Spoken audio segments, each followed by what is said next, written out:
The average club player wouldn't be able to handle speed like this in the club situation. Get one of these on the table in the club might, and they get on it and they just can't play on it. It's too fast for them.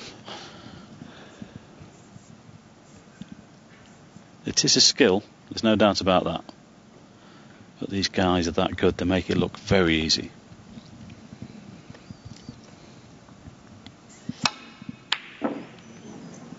Oof.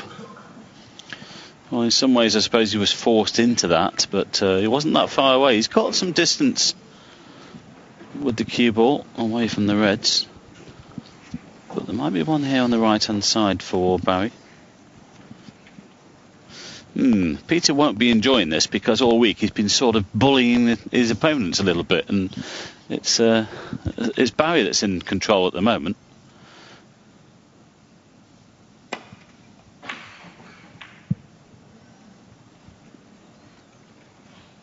He used to miss the brown, which it has done. Well, things are going well for him at the moment. Look at that. It's finished perfect. It's behind the green. Makes all the difference. If he had collided with the brown there, Peter was in. I would say Barry's confidence right now is quite high. He mustn't get overconfident. Long way to go. A tough opponent. He knows all that. No, it's not always about this session. It can always be about the second session. But if you come out 6-2 or 7-1, sometimes it isn't about the second session.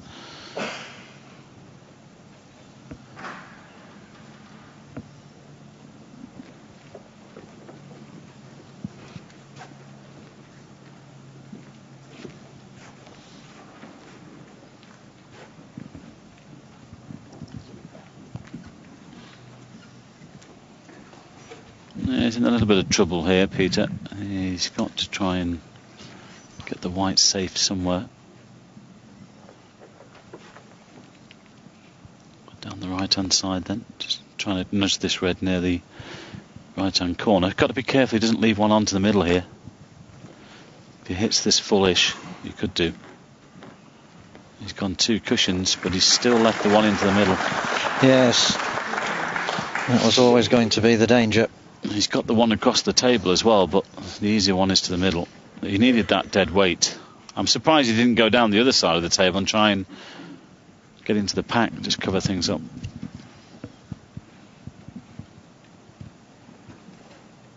Another chance here for Barry then.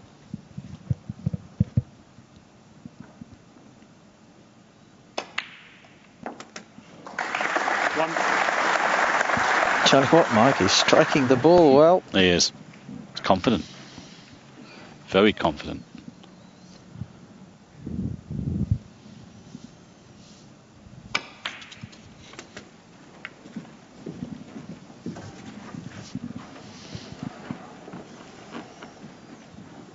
Six.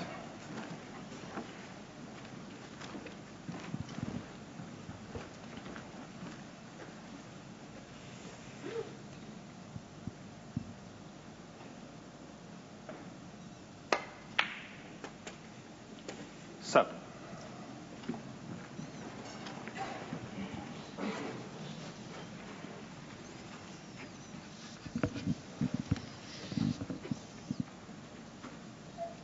Might just play a medium pace cannon here, leave himself on the right and red.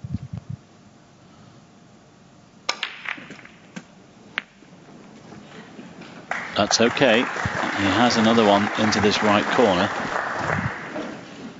14. He hasn't had a lot of luck when he's gone into the pack, actually. That's 2 or 3 occasions where he could have come out a little bit better. This red goes, but the problem is he's got an angle on it. In fact, I think he'll play the higher one. Back for the blue.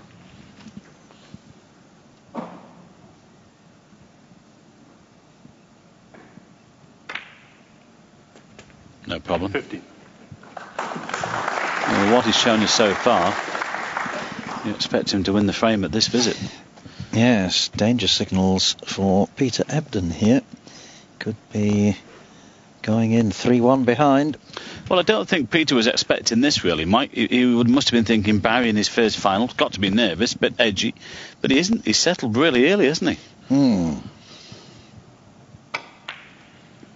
Actually, you might recall when Barry was being interviewed prior to the start of the match, he confessed to being a little nervous, but he said that's the way it should be. Yeah. 20. And I suppose that's fair comment. Well, there's got to be something there, to be able to play, produce your best. You've got to be sort of mentally keyed up, but physically relaxed. That's the best scenario at this game. Got to be pumped up before you start. We've seen Peter Ebdon pumped up on a few occasions over the years. A bit more placid these days, I think. 21. Yes, there have been a few interesting moments with Peter over the years, including that tremendous roar a few years back at the Crucible when he beat Stephen Lee. Yeah. Yeah, we thought it was a little bit over the top, but... So did Stephen. Well, he refused to play in the England team with him. And mind you, they made up.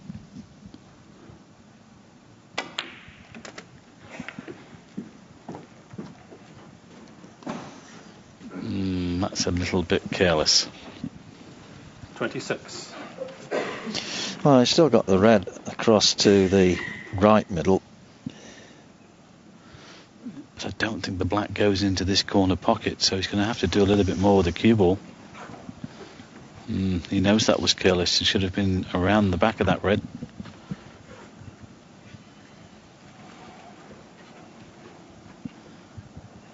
The pot is not the problem, it's getting onto a colour.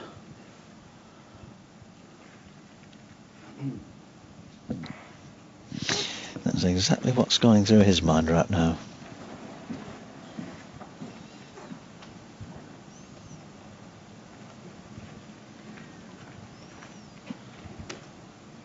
Well, it would be straightforward if this red wasn't blocking this corner pocket with the black. It would be just across the table.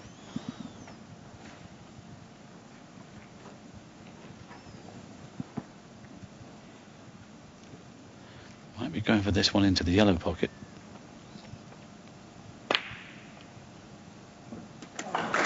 Well. How about that for a plan B?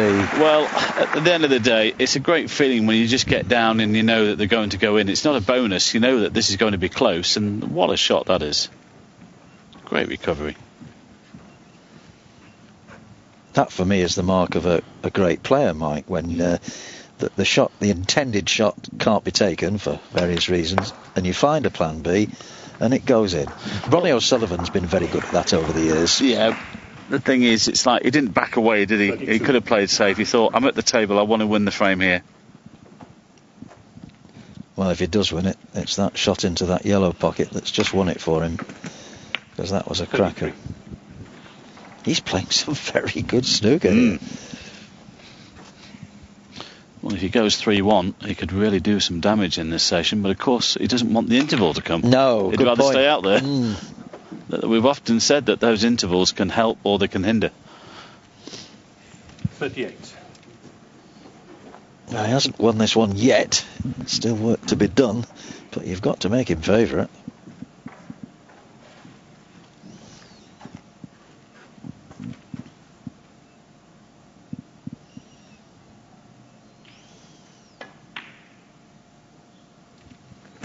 Well, 39. he thinks the black will sneak past this red then. Could have done with being a little bit straighter though. Ooh, that's tight. Well, he had a good look at it before, so he must think it goes, as you said. Here we go, watch this. Left-hand side of the pocket. It's there. Oh, what a shot. There was very little room there. Look at the finish, though. Well, he's got a big bounce off the top cushion to finish there. This is awkward.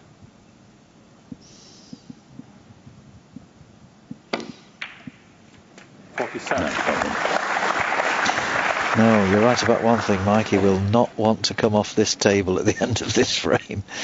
Yeah, can we carry on, please? This is frame ball. And this is great stuff. So confident. 3 consecutive half centuries for the Dartford man.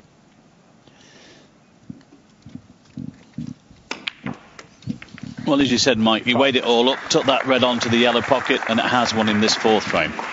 It was a terrific shot. and the frame-winning shot it's proved to be.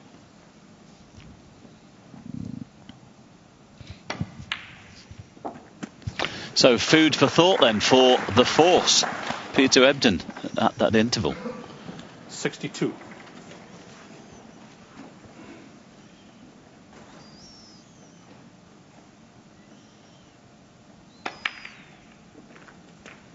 63. Might play the blue. Don't be surprised if this goes in.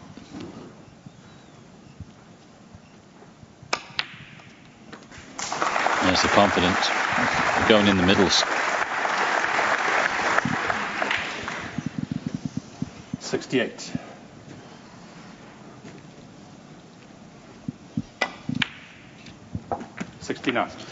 Well, we've had 17 centuries so far this week. Could this be the first one in the final? Yes, Barry Hawkins himself has had just one, and that was in the quarters against Matt Selt. Matt Selt had a good week, didn't he? Coming through for all the way from the qualifiers into the quarterfinals. Good ranking points for Matt. Yeah, he's beginning to find his feet as well now.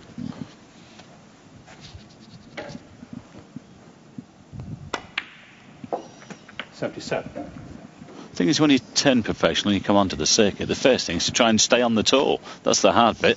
It takes you 2 or 3 seasons to really settle in. Have your chance of making the century now. 108 he's had in his career.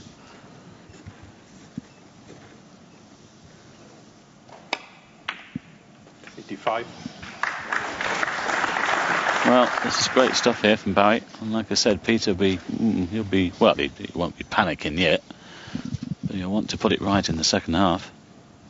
Will he get the chance? Great shot. This has been superb.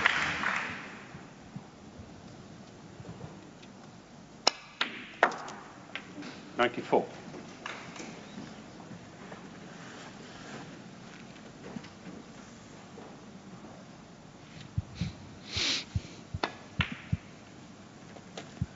.97.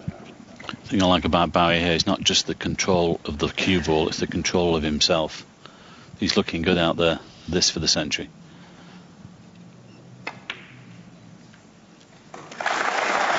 Well done, Barry. The second of the week. The first, of course, of this match. And career number 109. Aha. Almost. Well, take a good one from there. Yes. Towards the yellow pocket, I think. Go on, get in. Oh, how close was that? Still, a 106 to the blue. An excellent performance from Barry Hawkins. A 57, a 74 and a 106, replying to Peter Ebdon's opening frame. Barry Hawkins leading 3 frames to 1. As they take a break, we take a break. We'll be back with more live snooker from the Bendigo Stadium here in around about 15 minutes.